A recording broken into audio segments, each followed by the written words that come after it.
Gurumauli YouTube चॅनलमध्ये आपलं स्वागत आहे. भजन, कीर्तन, पौराणिक कथा, ग्रंथ, अध्याय पाहण्याकरता आपल्या गुरुमाऊली यूट्यूब चॅनलला सबस्क्राईब आणि लाईक करा.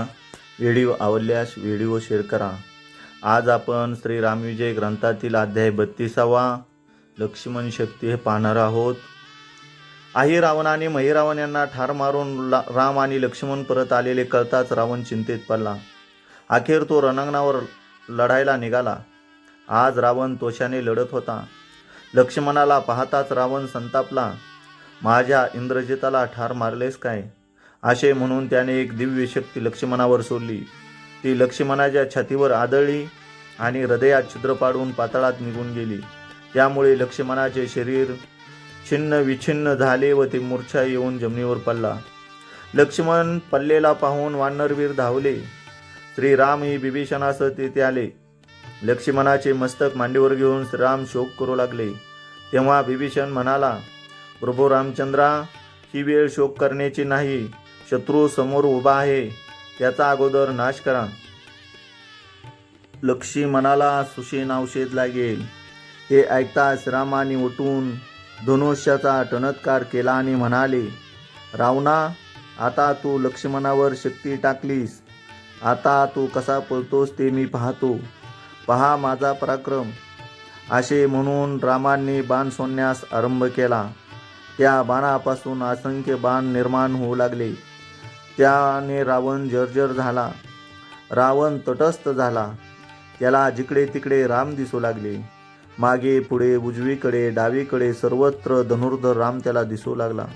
तेव्हा मंदोदरीच्या महालात आला व त्याने तिला रणवृत्तांत सांगून राम रूपाचा चमत्कार सांगितला. तेव्हा मंदोदरीने त्याची समजूत घातली. रामाशी मैत्री जोडा म्हणून विनवले. तेव्हा रावण म्हणाला, प्रिय, आता ती वेळ निघून गेली आहे. नंतर त्याने विचार करून काल नेमी राक्षसाला बोलवून आणले आणि म्हणाला, मारुती पुन्हा आज द्रोणागिरी आणावयाला जाईल. त्याला तू विघ्न कर. सूर्योदय होईपर्यंत त्याला रस्त्यात अडवून ठेव. अगर त्याला मारून टाक. ते ऐकताच बरेचसे सैन्य घेऊन काल नेमी निघाला आणि ब्राह्मण वेशाने हनुमंताच्या वाटेत आश्रम बांधून अन्नछत्र घालून बसला. इकडे वैद्यराज सुषेण लक्ष्मणाची नाडी पाहून म्हणाला, सूर्योदय होईपर्यंत लक्ष्मणाच्या जीवास धोका नाही. त्यापूर्वी द्रोणागिरीवरील अमृतवल्ली जर कोणी घेऊन येईल तर त्या औषधाने लक्ष्मण तत्काळ उठेल. हे ऐकताच मारुती म्हणाला, चौथ्या प्रहारापूर्वीच मी औषध घेऊन येतो. आणि जय जय रघुवीर समर्थ अशी गर्जना करून मारुतीने उड्डाण केले आणि आकाशपंते उत्तरेकडे निघाला. तो द्रोणागिरी जवळ आला. त्याने त्या पर्वतराजाला औषध देण्याबद्दल विनंती केली, पण तो सोखुशीने औषध देत नाही पाहून शेपटीने वेडे घालून त्याला आवळले आणि त्याला उपटून हातावर घेऊन आकाशमार्गे सुवेळा चलाकडे निघाला. याच वेळी नंदीग्रामी या अरिष्टाचे सूचक स्वप्न भरताला पडले. त्याच्या शांतीसाठी वशिष्ठाच्या सांगण्यावरून भरत शांतिहोम करीत होता. त्याच वेळी द्रोणागिरी घेऊन मारुती नेमका नंदीग्रामावरून जात होता. द्रोणागिरीच्या तेजोगोलाची भीती वशिष्ठांना वाटली. तेव्हा ते अरिष्ट समजून भरताने एक रामनामांकित बाण मारुतीवर सोडला. तो बाण हाताला लागताच मारुती खाली उतरला. तो मुखाने राम राम म्हणत होता. तेव्हा भरताने त्याच्याजवळ जाऊन विचारले, तू कोणाचा कोण? तुझ्या रामनामाच्या जपाने तुझ्याविषयी माझ्या मनात स्नेहभाव निर्माण झाला आहे. तेव्हा मारुतीने द्रोणागिरी मी का घेऊन चाललो आहे भरताला सांगितले. ते ऐकून भरत शोकाकुल झाला. पण दुःख करीत बसण्याची वेळ नव्हती. लक्ष्मण वाचला पाहिजे म्हणून भरत म्हणाला, आता तुला रामनामाच्या बाणाग्री स्थापून द्रोणागिरीसह सुवेळाचलास पाठवतो.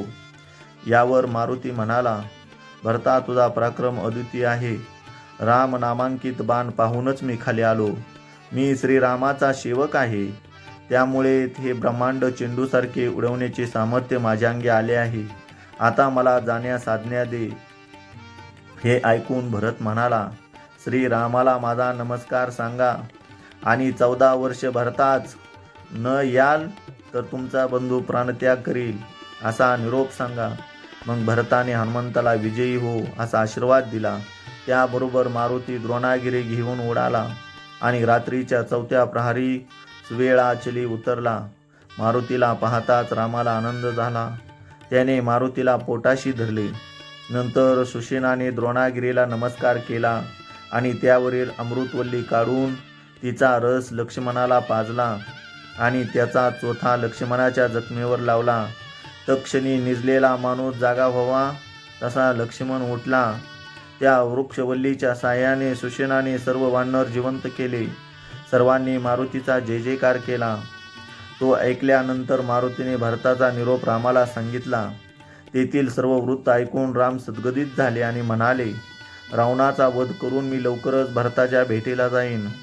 नंतर मारुती द्रोणागिरी घेऊन परत जायला निघाला. त्याच्या आड आलेला राक्षसाचा वध करून द्रोणाचल जागच्या जागी ठेवून परत आला. याप्रमाणे श्री रामविजय ग्रंथातील 32वे पुष्प या ठिकाणी समाप्त होत आहे. जय श्रीराम.